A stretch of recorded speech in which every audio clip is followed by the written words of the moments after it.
Hi, welcome to Arnas veg kitchen. ఈరోజు మొలకెత్తిన గింజలతో సమోసాను చూపిస్తున్నాను.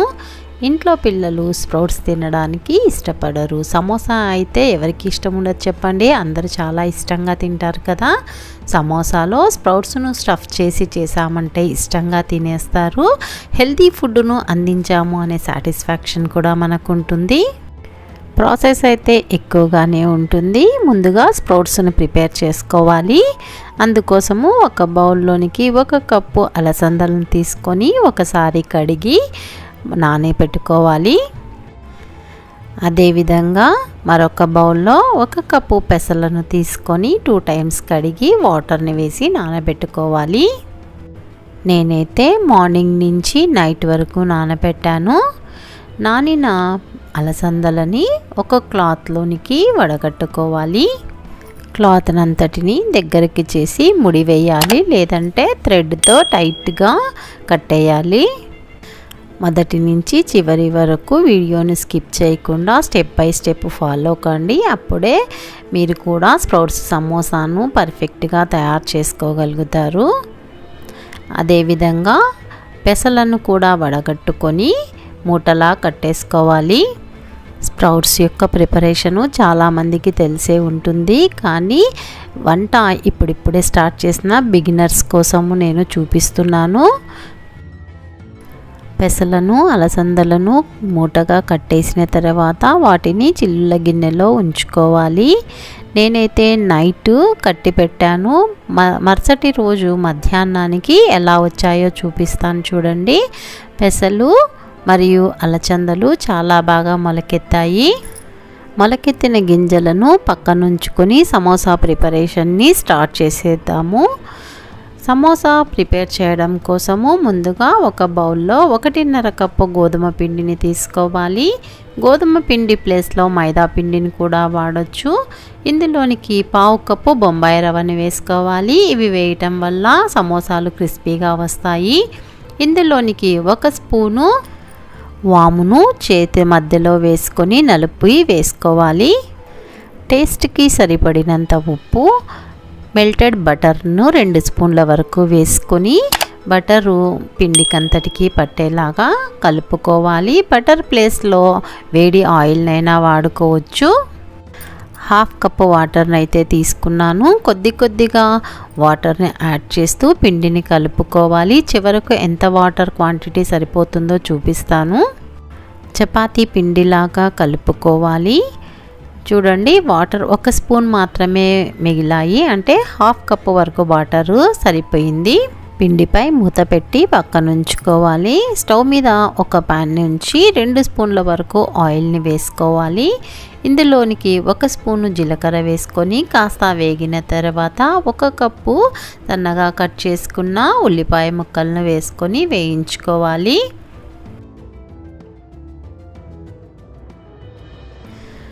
ఒక స్పూను అల్లం వెల్లుల్లి పేస్ట్ని వేసుకొని పచ్చివాసన పోయేంత వరకు వేపుకోవాలి. ఇందులోనికి మొలకెత్తిన 1 కప్పు పెసలను, 1 కప్పు అలసందలను వేసుకోవాలి.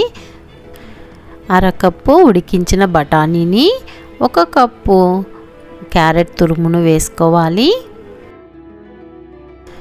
టేస్ట్కి సరిపడిన ఉప్పును, పసుపును యాడ్ చేసి 2 నిమిషాలు మాత్రమే వేయించుకోవాలి. ఎక్కువసేపు వేగాల్సిన అవసరం లేదు. ఇందులోనికి 1 స్పూను కారము, 1 స్పూను చాట్ మసాలా, 1 స్పూను గరం మసాలాను యాడ్ చేసుకొని స్టవ్ ఆఫ్ చేసి కలుపుకోవాలి. అరచెక్క నిమ్మరసాన్ని పిండుకోవాలి. ఒకసారి కలిపి చల్లారనివ్వాలి. చల్లారిన తర్వాత ఇందులోనికి తురిమిన చీజ్ని యాడ్ చేసుకొని కలిపి పక్కనుంచుకోవాలి. చీజ్ వాడడం ఇష్టం లేని వాళ్ళు స్కిప్ చేసుకోండి.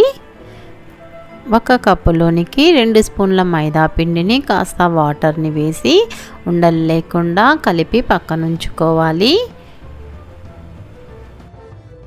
తడిపి పక్కనుంచుకున్న పిండిని తీసుకొని 2 నుంచి 3 నిమిషాల పాటు బాగా ఒత్తుకోవాలి. ఇలా చేయటం వల్ల క్రాక్స్ లేకుండా వస్తుంది. చిన్న ఉండలుగా చేసుకొని పిండి ఆరిపోకుండా ఒక బౌల్లోనికి వేసుకొని మూత పెట్టుకొని పక్కనుంచుకోవాలి.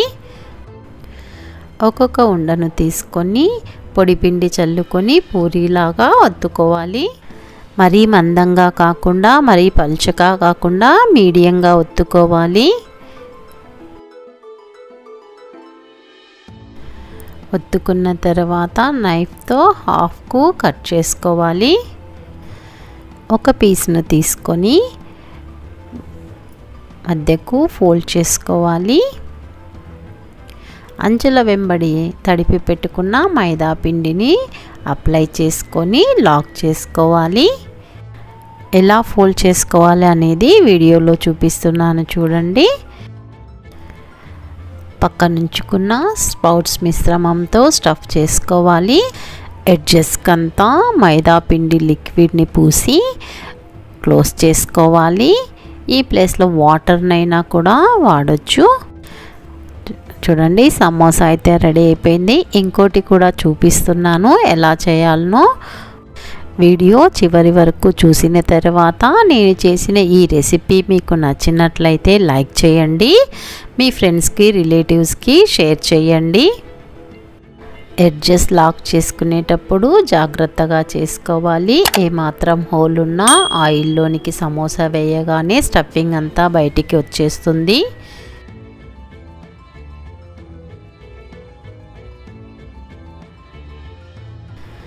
అన్ని సమోసాలను ఇదే విధంగా చేసి పక్కన ఉంచుకోవాలి. స్టవ్ మీద బాణలు పెట్టి ఆయిల్ వేడెక్కిన తర్వాత ఈ సమోసాలను వేసుకోవాలి. ఆయిల్ మరీ హీట్ ఉండకూడదు. సమోసాలను మీడియం ఫ్లేమ్లోనే వేయించుకోవాలి. రెండు వైపులా తిప్పుతూ గోల్డెన్ బ్రౌన్ కలర్ వచ్చేంత వరకు వేయించుకొని పక్కకు తీసుకోవాలి. హై ఫ్లేమ్లో సమోసాలను వేయించామంటే పై భాగంలో కలర్ వస్తుంది, కానీ కాసేపటికే మెత్తబడిపోతాయి, క్రిస్పీగా ఉండవు. ఇదే విధంగా మిగిలిన సమోసాలన్నింటినీ వేయించుకోవాలి. మీరు కూడా ఈ రెసిపీని ట్రై చేయాలనుకుంటున్నారా? అయితే డిస్క్రిప్షన్లో మెజర్మెంట్స్ ఉంటాయి, చెక్ చేసుకోండి. ఒకసారి వీడియోలో సమోసా ఫోల్డింగ్ను చూసి ట్రై చేయండి. ఎలా వచ్చిందో నాకు కామెంట్ చేయండి. డిస్క్రిప్షన్లో ఇన్స్టాగ్రామ్ లింక్ కూడా ఉంది. ఆ లింక్కి మీరు చేసిన సమోసాల పిక్ని పోస్ట్ చేయండి. పచ్చిమిర్చిని ఆయిల్లో వేయించుకోండి. సమోసాతో పాటు పచ్చిమిర్చి తింటే చాలా టేస్ట్గా ఉంటుంది. ఇంతవరకు నా ఛానల్ని సబ్స్క్రైబ్ చేసుకొని వాళ్ళు, ఫస్ట్ టైం నా ఛానల్ని విజిట్ చేసిన వాళ్ళు సబ్స్క్రైబ్ చేసుకొని బెల్ సింబల్ని నొక్కి యాక్టివేట్ చేయండి. ఫర్దర్గా నేను పెట్టే వీడియోస్ అన్నీ నోటిఫికేషన్ రూపంలో వచ్చి ప్రతి వీడియోను మీరు చూడగలుగుతారు. Thank you for watching.